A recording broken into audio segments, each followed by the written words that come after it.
Buenos días a todos los organizadores y participantes en el Festival Eñe que nos dan esta ocasión de hablar, siempre es un gusto hablar contigo, sobre Federico García Lorca.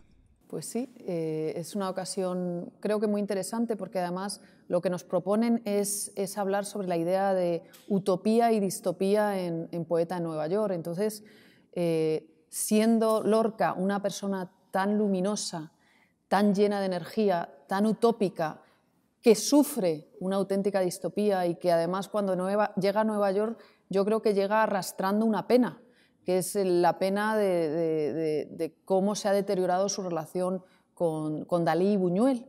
Entonces esa pena en cierta medida se plasma en su libro porque pasa de la luminosa residencia de estudiantes a tener que meterse en otra residencia de estudiantes, aprender inglés, que el inglés le cuesta, y a un paisaje y una ciudad que descubre que es hostil, ¿no? Sí. Él escribió en Poeta en Nueva York un libro de crisis, por las razones que tú has comentado. Había tenido mucho éxito con El romancero gitano, pero sin embargo las críticas que le hicieron Buñuel y Dalí ya desde la óptica surrealista fueron muy graves y le dolieron.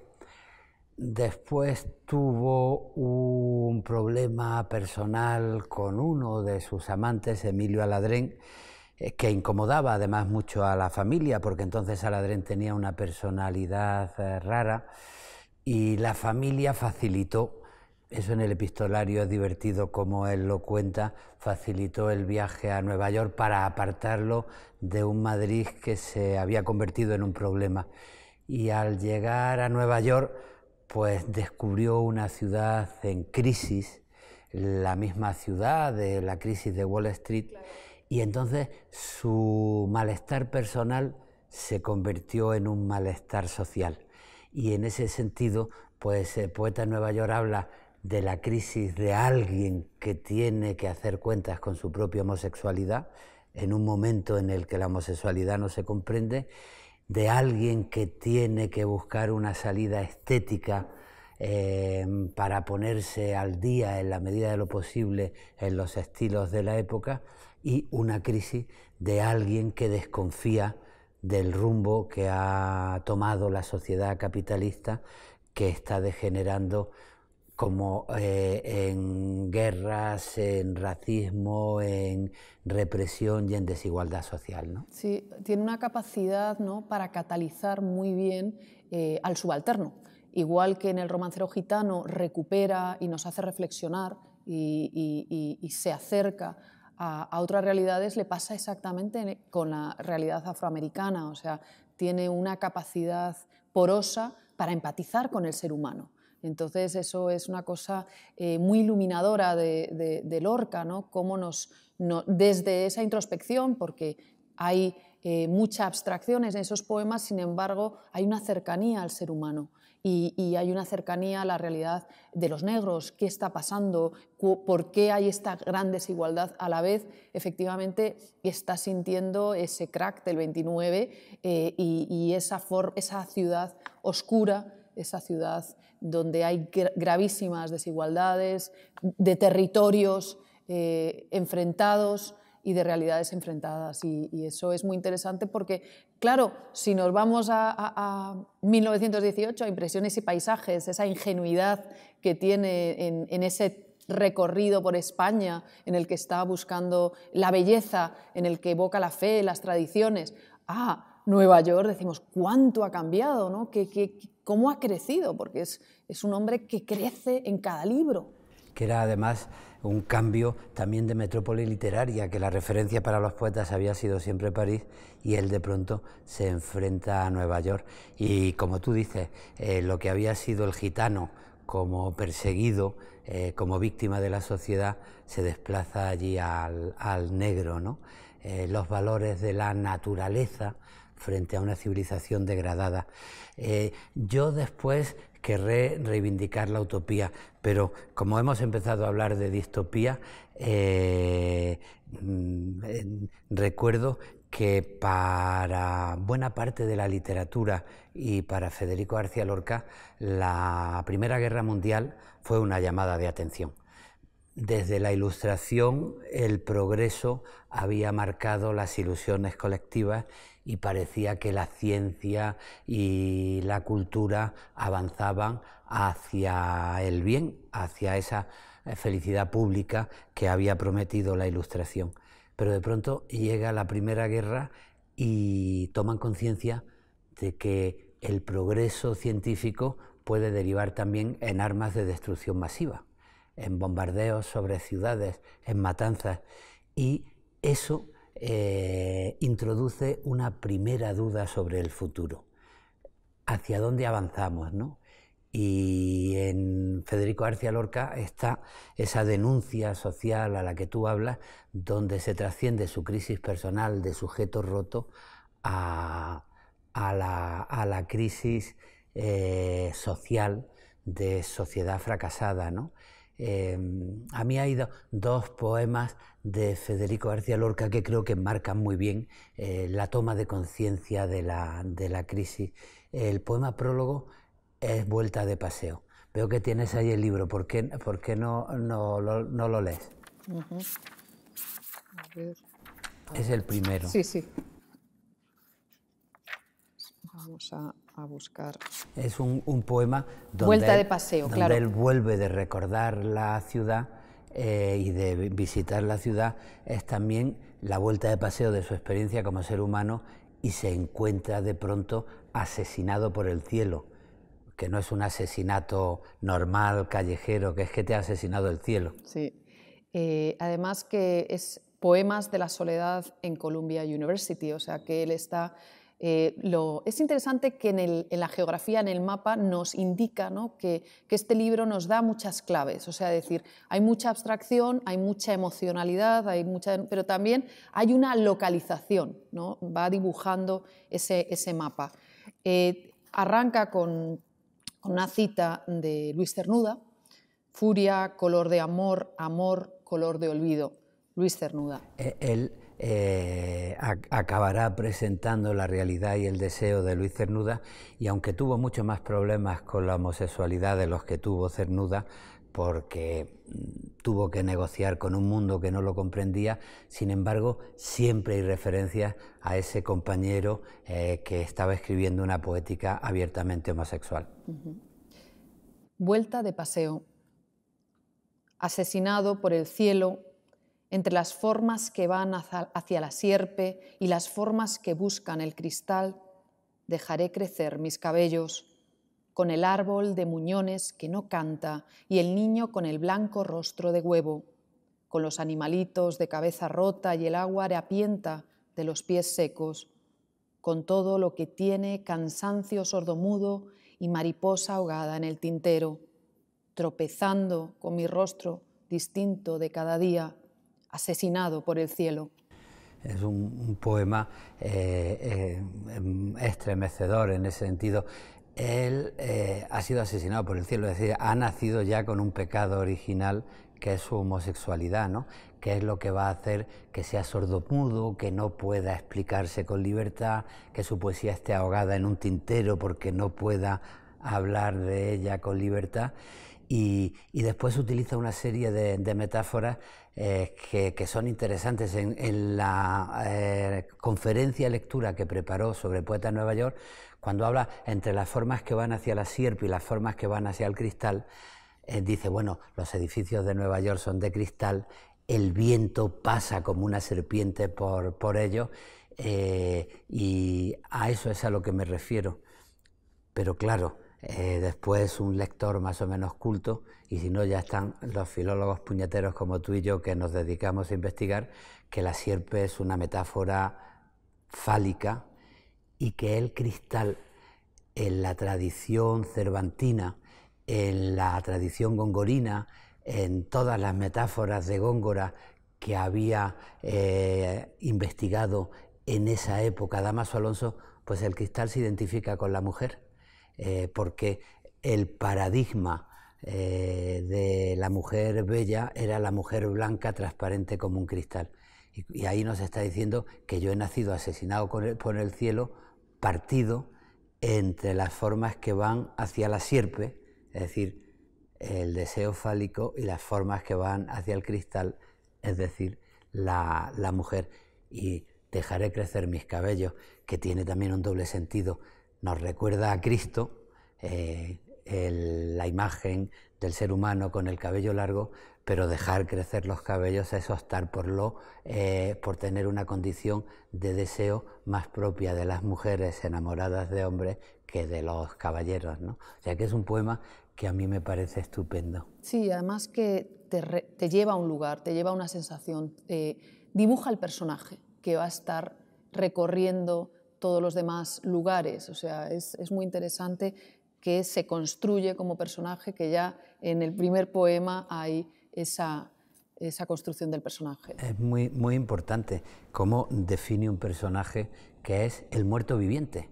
Es decir, es el personaje de Helio, de Los hombres deshabitados, de Rafael Alberti, el personaje del ser humano que está en crisis con él mismo. Pero para volver a la distopía, todo eso se trasciende en que yo estoy en crisis porque una sociedad está en crisis.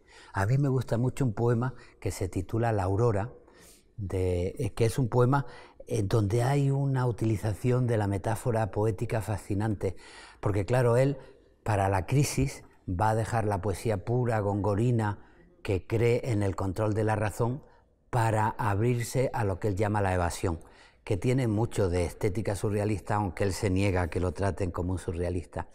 Pero entonces, si leemos ese poema, vemos como todas las metáforas que en la tradición significaban fe en el futuro, el amanecer, la infancia, el bautismo, todas las metáforas, la luz de la ilustración, están envenenadas por dentro. ¿Por qué? Porque la sociedad ha fracasado y está en manos de un cieno de números y leyes y de un enjambre de monedas furiosas.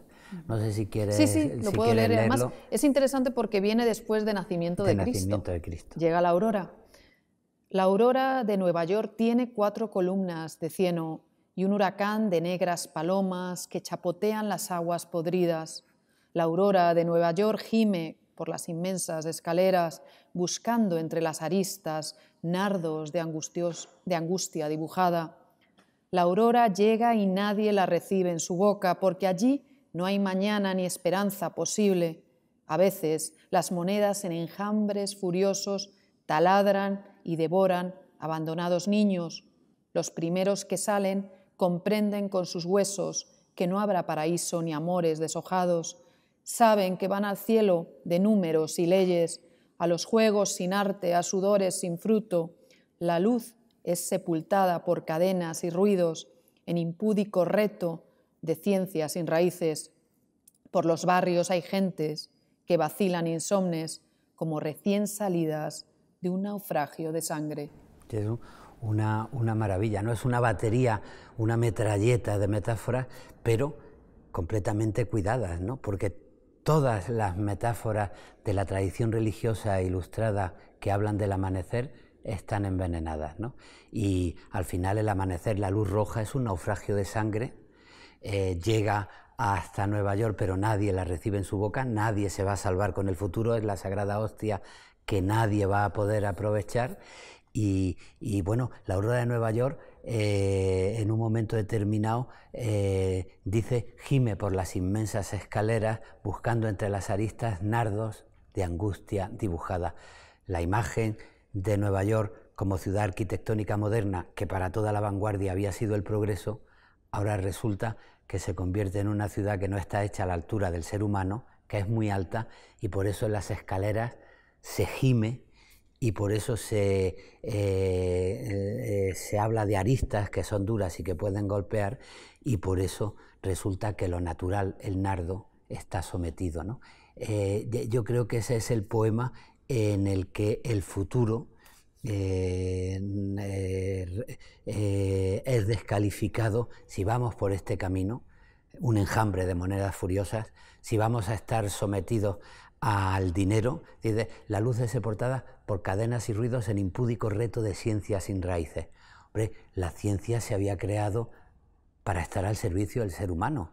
Nos tiene que salvar la ciencia y de pronto resulta que está al servicio de los ricos para que hagan negocios y entonces la luz, la ilustración se queda sin raíces. Frente a eso vamos condenados al fracaso absoluto, ¿no? Y luego habla de esa orfandad, ¿no? Abandonados niños, el futuro, qué le va a pasar al futuro, porque hay un abandono, hay una pérdida del futuro. E impresiona muchísimo, sobre todo, cómo adquiere una entidad Nueva York distinta. Ellos habían vivido la idea de Nueva York desde el cine, o sea, ese grupo de amigos de la residencia de estudiantes, ese juego de las vanguardias, ese guiño. Entonces, habían vivido con otra emoción. A mí lo que me impresiona es cómo, en cierta forma, madura tanto en Poeta Nueva York, cómo se da cuenta de que la vida es de otra manera. Sí ha tenido que esconder su homosexualidad, sí ha tenido que enfrentarse a una sociedad española extremadamente conservadora, pero eran un grupo de amigos, eran una ilusión entre ellos, eran un compartir esperanzas, descubrir cómo el arte, cómo la creatividad puede ser la fórmula de la libertad, que es tan importante la libertad, y de pronto le tiembla el suelo, se da cuenta de que le supera, la realidad le supera, ¿no? Y eso impresiona mucho. Impresiona. Y casi podemos empezar a hablar de utopía también, porque a mí me gusta mucho, porque esta fascinación que tenemos por la distopía, a mí me incomoda un poco, tiene un poco como de negación del futuro, de dar por cancelado el futuro, estamos derrotados, lo que venga después será horroroso, no vamos a conseguir salvar nada, ¿no? Entonces, en esa madurez de la que tú hablas, donde no hay futuro, tú recordabas a los niños, es que claro, el humanismo y la ficción moderna empieza con el Lazarillo de Tormes. ¿Qué será don Lázaro de mayor? Lo que ha vivido Lazarillo.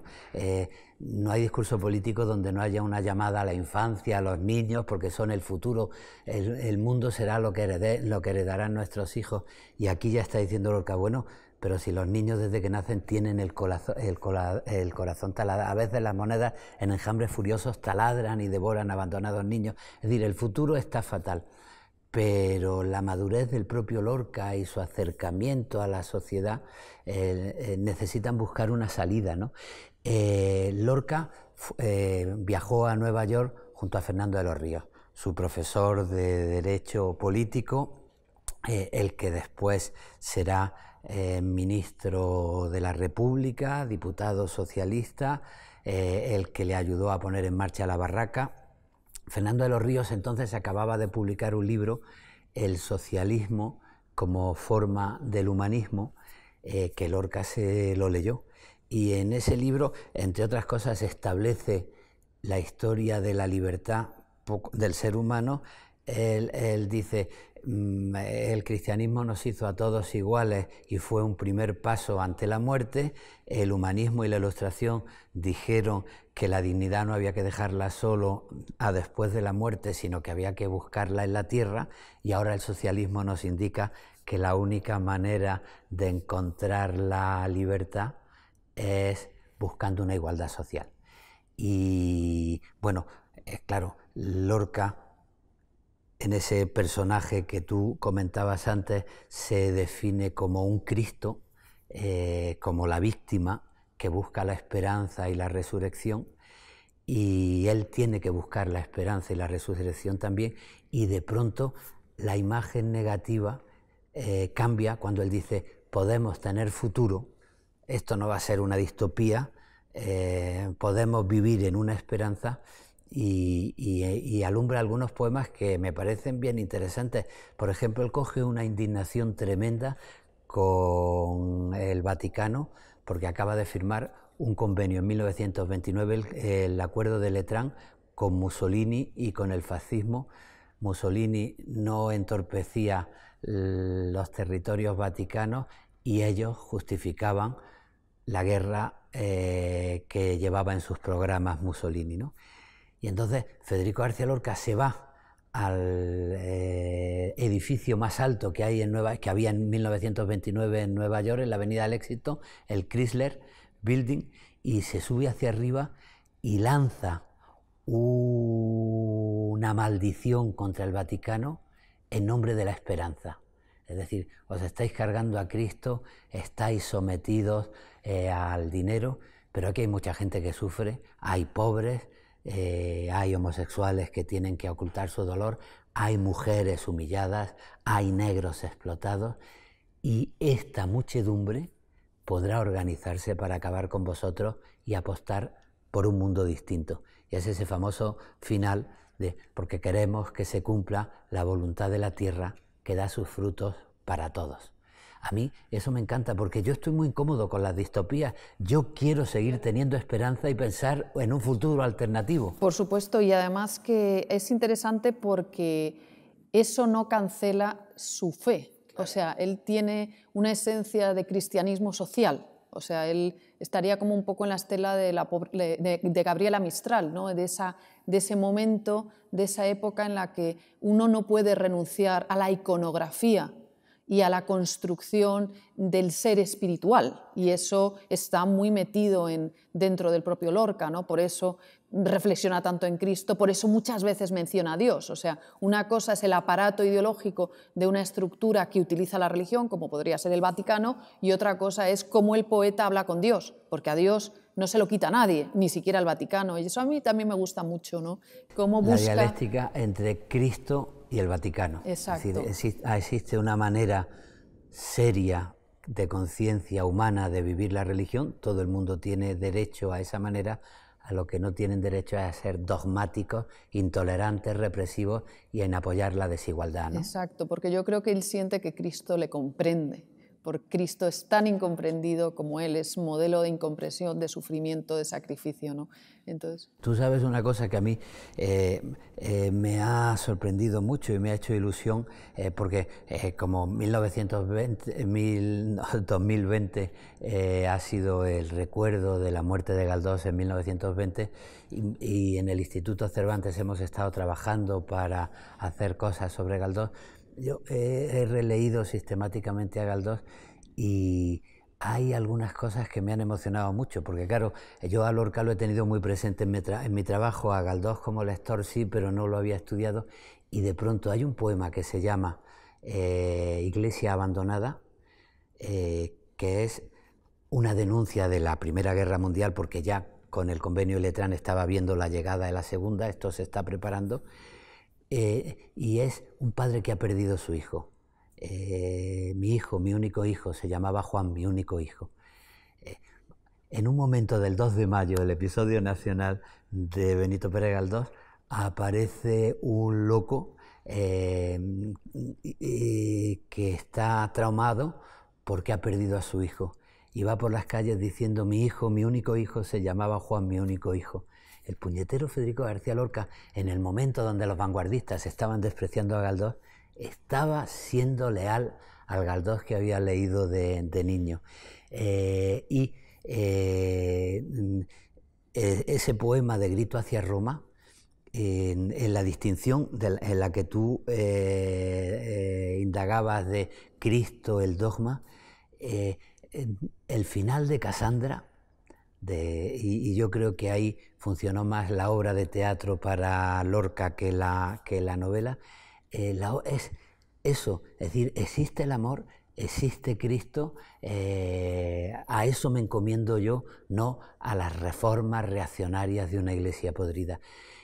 Me ha hecho mucha ilusión, porque claro, después Lorca en la época republicana reivindica a Galdós de una manera muy profunda y lo dice abiertamente en distintas conferencias, pero en esta época está leyendo a Galdós y de pronto la gente está acostumbrada a ver huellas de Eliot, a ver huellas de otros poetas, pero hay huellas de Galdós y eso me ha hecho mucha ilusión. Claro, porque además Galdós reflexiona en la condición humana, en la fragilidad del ser humano, y eso obviamente es un gesto importantísimo que nos da la literatura, esa capacidad de meternos en los demás, de conocer y compadecer y acompañar, ¿no? Y en cierta medida Lorca siempre busca que le acompañen. Es una persona muy social que quiere estar con su grupo de amigos, que quiere dialogar, que necesita esa energía. Por eso sufre tanto, ¿no?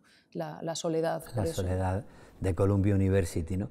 Y es esa indagación, muy galdosiana también, contra el clericalismo dogmático, pero la comprensión de la verdadera religión, desde Casandra, Doña Perfecta. Esa espiritualidad bondadosa, ¿no? Del ser humano, que desemboca en el amor, ¿no? Sí, el amor es tan importante. Que es esa, frente al pobre muchacho que tiene que ocultar su dolor debajo de las almohadas, frente a la mujer explotada, frente a los negros. Entonces, es curioso, hay dos poemas en Poeta en Nueva York protagonizados por la multitud que orina y la multitud que vomita. Ahí se nota también la lectura de Baudelaire y la lectura que Baudelaire había hecho de Poe. La ciudad grande fracasa porque es una ciudad anónima, tomada por las multitudes, y como decía Poe, y después analiza Baudelaire, la multitud es un conjunto de soledades. Sí. Es la aglomeración, el hombre de la multitud de Poe es alguien que camina envuelto en la gente, pero que no conoce a nadie, ¿no? Y frente a esa posibilidad, cuando la distopía puede olvidarse para llegar a la utopía, vamos a ver si a las multitudes las organizamos, que no sean un conjunto de soledades, sino que tengan un sueño. ¿Y cuál es el único sueño que puede articular una multitud? El amor. Y eso, cuando él habla de la muchedumbre, amor, amor, amor, sí, amor. Efectivamente, y además arrancaba con Vuelta de paseo, asesinado por el cielo, pero no perdamos la esperanza porque tiene Cielo vivo, el poema Cielo vivo, que es una reflexión. Ese personaje que se nos presenta en ese primer poema arranca Cielo vivo y dice los primeros versos: yo no podré quejarme si no encontré lo que buscaba cerca de las piedras sin jugo y los insectos vacíos, no veré el duelo del sol con las criaturas en carne viva. Pero cierra el poema, o sea, versos que van diciendo: vuelo fresco de siempre sobre lechos vacíos, sobre grupos de brisas y barcos encallados, tropiezo vacilante por la dura eternidad fija, y amor al fin sin alba, amor visible, ¿no? O sea, de pronto hay amor, y eso es lo que nos va a salvar. Esa es la utopía. Esa es la utopía. Sí, para no darle solo flores a Federico García Lorca, que es un poeta fundamental en mi vida, yo empecé a escribir porque descubrí en la biblioteca de casa de mis padres las obras completas de Aguilar de Federico García Lorca en el Salón de las Visitas. En las casas de clase media en Granada, pues había un salón reservado a las visitas. En mi casa era imperioso porque yo soy el mayor de 6 hermanos y destrozábamos la casa, no había una silla que durara 2 días. Entonces mis padres tenían una habitación reservada para recibir a mi abuela o a algún compañero de trabajo que iba, era el salón de las visitas, y allí estaba la biblioteca de mis padres, y allí descubrí a Federico García Lorca, y de pronto descubrí que el mundo es algo más que una apariencia, ¿no? A mí me subyugó, bueno, este jinete es algo más que un jinete, porque aunque sepa dónde va, no va a llegar nunca. Y esta luna que viene a la fragua a llevarse un niño, ¿esto qué es, no? Y claro, eso después se envenenó en mi vida, porque un poquito después leí la biografía de Gibson, publicada en Ruedo Ibérito, de García Lorca. Me enteré que habían asesinado a García Lorca en mi ciudad, me enteré que yo vivía rodeado de silencio y de cosas borradas por una guerra, y eso ya se metió para siempre en mi vida, ¿no? O sea que para mí Lorca es un motivo de mi vocación y es un santo. Pero bueno, como hay que ser también crítico, quiero decir que hay un poema en Poeta en Nueva York que me incomoda un poquito, que es la Oda a Walt Whitman, su manera de enfrentarse a la homosexualidad. Porque, bueno, él tiene que arreglarse con la homosexualidad, lee a Yeats, el Coridón, y Yeats ahí tiene una teoría un poco rara, porque dice, bueno, la gente se mete mucho con los homosexuales, siempre hacen escándalos, pero también hay homosexuales buenos. también hay homosexuales buenos. Siempre se habla de la homosexualidad cuando hay algún escándalo, algún crimen, alguna cosa, pero también hay gente que vive en santidad su homosexualidad, que se sacrifica y que no la practica. Y esa gente razonable puede ser digna también. Y Federico García Lorca escribe ese poema, La Oda a Walt Whitman, donde se identifica con Walt Whitman y con Yeats, diciendo, eran homosexuales, pero homosexuales buenos. Y entonces hay también homosexuales malos. Y hace toda esa retahíla de insultos a los distintos homosexuales que hay en el mundo. En Cádiz os llaman no sé cuánto, contra vosotros escribo maricones, no sé cuánto, pom, pom, pom. Y una retahíla que dice, hombre Federico, si vamos por la utopía, no se trata de decir que hay homosexuales buenos y homosexuales malos, se trata de tratar con dignidad la condición humana, ya sea heterosexual, ya sea homosexual, ¿no? A mí ese poema que siempre me ha incomodado un poco. Claro, porque él no puede dialogar, no se puede sentar aquí a hablar y entonces habla, trata de buscar distintas formas de integrarse en la sociedad, porque también le pesa y le duele que no le reconozcan como parte de la sociedad, ¿no? Y eso genera una tensión, le genera un conflicto, contradicciones, porque Claro. no le da tiempo a evolucionar sobre su identidad, le matan demasiado joven, es muy duro, porque ese discurso que hubiese sido fundamental de transformación, de meditación sobre el ser, con 60 años hubiese sido interesantísimo poder escucharlo, ¿no? cómo ha evolucionado su homosexualidad, cómo la reivindica, cómo abre un espacio, y no le dejaron. Y siempre pensando en 1929, situación social en España de la época, las familias de la época, su situación personal también, porque él vive de sus padres. 1929, que tiene 31 años, sigue sin trabajar de una manera que le permita vivir por su cuenta y está viviendo de sus padres. Cuando triunfa en el teatro, en Argentina, en los años 30, y empieza a ganar dinero y empieza a vivir por su cuenta sin necesidad de sus padres, ya empieza a hablar de la homosexualidad de otra manera, ¿no? Y esa es la gran pregunta que nos hemos hecho siempre. Ese Federico que tiene 38 años cuando lo asesinan, ¿qué hubiera escrito?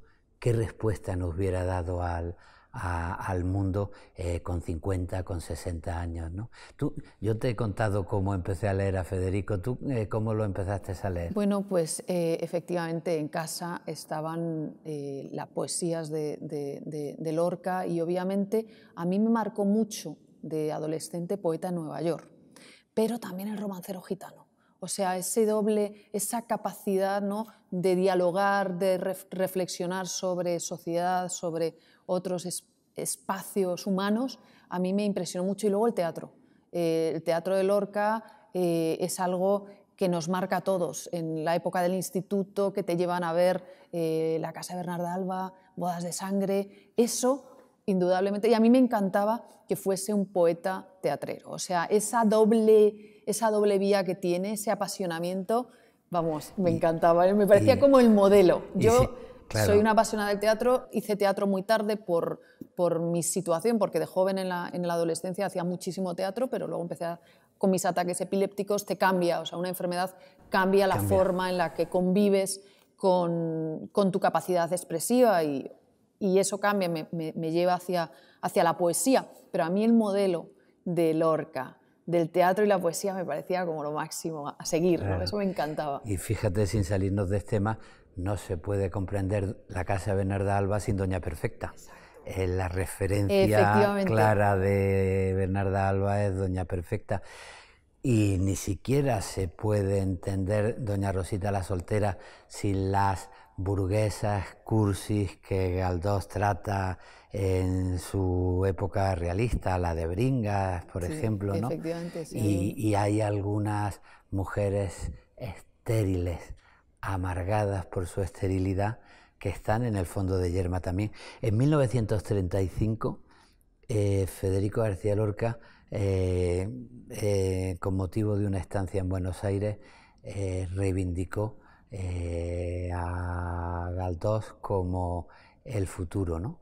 Y se publicó una entrevista póstuma que se le hizo en Madrid, donde dice que haya gente que todavía se meta con Galdós. que haya gente que todavía no lea a Galdós, ¿no? Y lo recuerda además en esa doble que a él le interesó mucho faceta de novelista y teatro, porque él era poeta que había conseguido que los personajes de sus poemas se levantaran y hablaran. Exacto. En el teatro. Y eso me encanta, ¿no? Que tenga esa capacidad, ¿no? de establecer otro espacio y que pueda comunicar tan bien a través del teatro. Y luego yo tuve la suerte que los primeros años que estudiaba la carrera trabajaba en la residencia de estudiantes poniendo micrófonos, antes que se hiciese la reforma del transatlántico, o sea, en el salón donde estaba el piano de Lorca. Entonces, los años que ponía micros y que trabajaba en la residencia fueron muy especiales, porque todavía estaba el archivo Lorca, todavía no se lo habían llevado a Granada, pasaron muchas cosas y era como caminar, cuando iba a trabajar allí, era el lugar donde Lorca fue muy feliz, y eso me encantaba, ¿no? Saber que Lorca en aquellos edificios había tenido amigos, había sido muy feliz. Y esas cartas a la familia diciendo, dejarme aquí, que aquí está mi vida, no me llevéis a Granada, que hay mucha gente que me va a poner a París, que hay unas opiniones muy raras, aquí yo puedo ser feliz. Fíjate, yo quiero apostar por la utopía, es un momento donde la juventud se carga de sentido. La residencia de estudiantes viene de la institución libre de enseñanza, la institución, cuando ve el fracaso de la Primera República, dice, aquí no hay futuro si no educamos a una juventud que cambie el mundo, y la juventud se carga de sentido, y el pobre Ortega se queja y dice, en Mocedades dice, yo no pude dedicarme en mi juventud a divertirme y a pasarlo bien porque teníamos la tarea de que había que modernizar España, ¿no? Y eso lo siguen teniendo este grupo de gente, este Buñuel, este Dalí, este Lorca, que creen que su juventud es una tarea de modernización de la sociedad. Yo he cumplido ya 60 años, creo que el diálogo generacional no puede estar en echar a los viejos ni en quitarlos de en medio, tenemos cosas que decir, pero el diálogo generacional a mí me invita siempre a huir de esa imagen del viejo cascarrabias que dice los jóvenes son tontos, no hay futuro, el mundo va peor. No, los jóvenes viven en su experiencia y seguro que encontrarán la manera de seguir luchando por una dignificación del mundo. Y eso sí, que no sean jóvenes adánicos creyendo que se lo van a inventar todo, porque los viejos también tenemos alguna cosa que contar de nuestras batallas y podemos ayudarles a seguir luchando por un mundo que sea justo. Efectivamente, aparte de ese compromiso, la barraca, ¿qué es? Es el compromiso, vamos a llevar nuestra energía, vamos a ayudar a los demás, vamos a mostrar, vamos a ir por los pueblos llevando el conocimiento, compartiendo los valores que tenemos. A mí eso me encanta, ¿no? Ese lado tan comprometido, tan social que está desde... Yo creo que la palabra es compartiendo. Fíjate, a la época de Poeta en Nueva York, del que hemos hablado, corresponde el público, y es un teatro maravilloso como arte, pero que no entiende la gente, que es muy difícil de representar, y él dice, yo no quiero hacer el teatro comercial, burgués, que ha renunciado al arte, pero tampoco puedo hacer un teatro que no entienda a la gente, y busca una tercera vía, y sale en poesía con el diván del Tamarit y con poemas que ya se entienden de manera más fácil, y busca una tercera vía de teatro en esas obras, que eso le enseñó mucho la Barraca, donde comprende que el compromiso es dignificar el arte frente al mercantilismo, pero compartiéndolo con la gente, que sea un valor social de la gente. Eso es el gran mérito de la Barraca. Sí, sí, sí, y eso es muy emocionante, y eso a mí me ha marcado en cómo vivo y cómo he vivido en Estados Unidos todos estos años, en hacer tallerismo, alfabetización de creativa con niños de comunidades latinas, ir a los pueblos, ir a hacer talleres. A mí eso me encanta y siempre veo el modelo de lo que fue la Barraca, y creo que tiene en todos los escritores ese modelo debe ser importante. El escritor no se puede quedar en su casa o en su espacio, sino tiene que dialogar con la gente, tiene que llevar su pasión por la escritura, por la literatura, por la lectura a las personas, porque es ese don de tener y esas oportunidades que muchas veces hemos tenido los escritores, todos los demás lo deben tener. Tiene que haber buenas bibliotecas, tiene que haber la posibilidad de que todos puedan sacar su creatividad y compartirla, ¿no? Y eso me parece muy importante. Me ha gustado mucho cuando has dicho que no solo Poeta en Nueva York, sino El romancero gitano también, que en tu juventud te formó. Cuando yo empecé a leerlo, yo caí en una trampa y era la imagen de lo andaluz y del folclore y del hondo andaluz que en la mitología franquista se había creado, que era la copla española y el españolismo. Y claro, al empezar a escribir, la apuesta era Poeta en Nueva York, que era lo que rompía con ese tradicionalismo español, y tardé un poquito, pero enseguida comprendí que Lorca no tenía culpa ninguna de la manipulación que el franquismo hacía al Cantejondo, y que tenemos mucho orgullo y mucho derecho a sentirnos más españoles que nadie, más andaluces que nadie, porque lo del franquismo es una simple coyuntura grave, pero que Lorca era otra cosa. Y yo aprendí después a disfrutar perfectamente del romancero gitano, como había disfrutado de Poeta en Nueva York. Yo te he pedido que leas Vuelta de paseo, te he pedido que hablemos de Aurora, y bueno, ¿por qué no escoges tú el poema que tú quieras? Que yo he escogido dos, claro, y acabamos la charla con la lectura de un poema tuyo. El poema que a mí me encanta es el que he leído un poco, el de Cielo vivo, que es pero es largo porque a lo mejor puedo leer El poeta llega a La Habana, porque el libro, y así le damos ese sentido. Hay varios viajes, está Nueva York, está Vermont, hace una salida a Vermont, y también está La Habana, ¿no? Que se lo pasó de maravilla, eso sí. Se lo llevó en el cuerpo. Las semanas en La Habana se las llevó en el cuerpo. Entonces, es muy... en este caso, El son de negros en Cuba es un poema muy rítmico, realmente es luminoso, es musical, es el juego que usa es la repetición, pero le da mucho encanto. El poeta llega a La Habana es distinto al poeta, el primer poema que hemos leído, que el poeta llega a Columbia University y se vuelve de paseo, y el poeta llega a La Habana. ¿Y que llega? ¿Y que son de negros en Cuba? Cuando llegue la luna llena, iré a Santiago de Cuba, iré a Santiago en un coche de agua negra, iré a Santiago, cantarán los techos de palmera, iré a Santiago. Cuando la palma quiere ser cigüeña, iré a Santiago, y cuando quiere ser medusa el plátano, iré a Santiago, con la rubia cabeza de Fonseca, iré a Santiago, y con el rostro de Romeo y Julieta, iré a Santiago, mar de papel y plata de monedas, iré a Santiago, oh Cuba, oh ritmo de semillas secas, iré a Santiago, oh cintura caliente y gota de madera, iré a Santiago, arpa de troncos vivos, caimán, flor de tabaco, iré a Santiago. Siempre he dicho que yo iría a Santiago en un coche de agua negra, iré a Santiago, brisa y alcohol en las ruedas, iré a Santiago, mi coral en la tiniebla, iré a Santiago, el mar ahogado en la arena, iré a Santiago, calor blanco, fruta muerta, iré a Santiago, oh bovino frescor de cañavera, oh Cuba, oh curva de suspiro y barro, iré a Santiago. Qué maravilla, ¿no? Con esa apuesta de futuro imperativa, iré a Santiago, podemos acabar esta conversación sobre utopía y distopía. Utopía. Ha sido un gusto, bueno, como siempre, Un placer, es un gusto hablar contigo, Ana. Un placer. Un beso. Muchísimas gracias.